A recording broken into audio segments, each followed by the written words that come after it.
So 2 questions.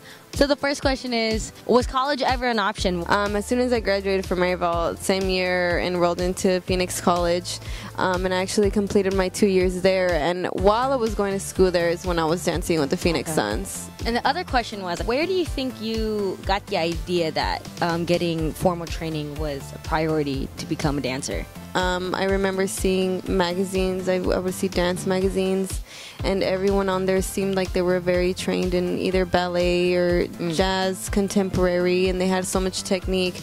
And I was just like, always like, I don't have that training, you know, so how can I get to where they are if I don't have the same history or the experience that they have? Or there was even times where I would see performances, or if I would go to another school and see performances, and I would see the type of technique they would have, and I don't know, for some reason I thought that they were just gonna be better than me, like all around, because they had that experience. And you know, I kind of was always like, okay, they had this amount of studio time, I've had this amount, so obviously they're gonna get further than me. That's just something that I always had in mind. No, I completely agree. And especially from my family in the background, I don't feel like dance was really something that was common to try to pursue, right? It's always like, okay, you gotta grow up, you gotta do your 9 to 5, and then that's it, or have your kids, get married, all that. There was a lot of times where I doubted myself, and I'm just like, maybe I shouldn't do this, like, and I would get confused, and I'm like, okay, should I try to look for this type of job? Should I settle for this and that? So it took me some time, but definitely Sabrina, my girlfriend Sabrina, she definitely was one of the ones who told me, like, okay, you have to realize that your life isn't going to be like everyone else's, and sometimes you have to step out of that comfort zone, of that box, and you kind of have to take that leap in order to be able to get to where you want to go. You were studying for 2 years at Phoenix College, so from 18 to 20 you're doing that, right? Yeah. What was going on at 20 and 21, 22?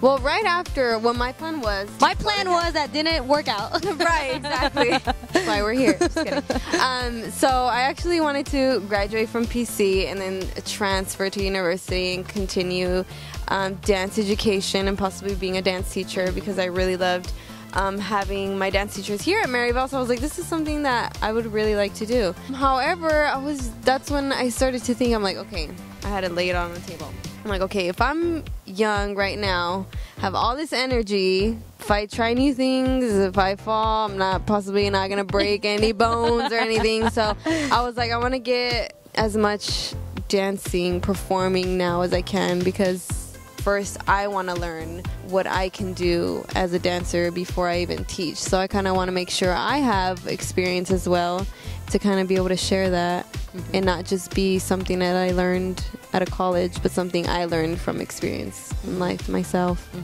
So after PC, you got your associates, right? Yep. Where was that turning point where it's like, you know what, I got my associates, but now I'm gonna really like take this seriously? Even actually went to ASU.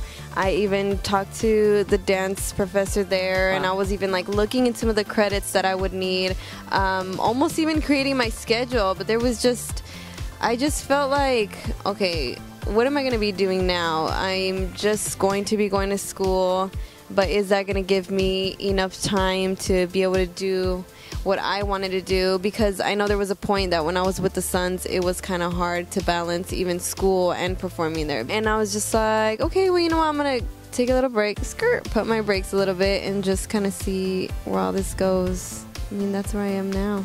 Let's talk about that. So I'm imagining you about to build your schedule, and there's like some tugging in your heart. Like, that's exactly how I felt. And I seriously had like my credits, everything that I needed. Wow. And I was just still like, I don't know, like, but then I kind of felt guilty, because I'm like, wait, I should be wanting to go to school. You know what I'm saying? I should want to keep doing this, but I just feel like it's like a different route, I guess, because education was always something very, very important to me, which is something that's the reason why I still have it in my mind that I would like to do eventually.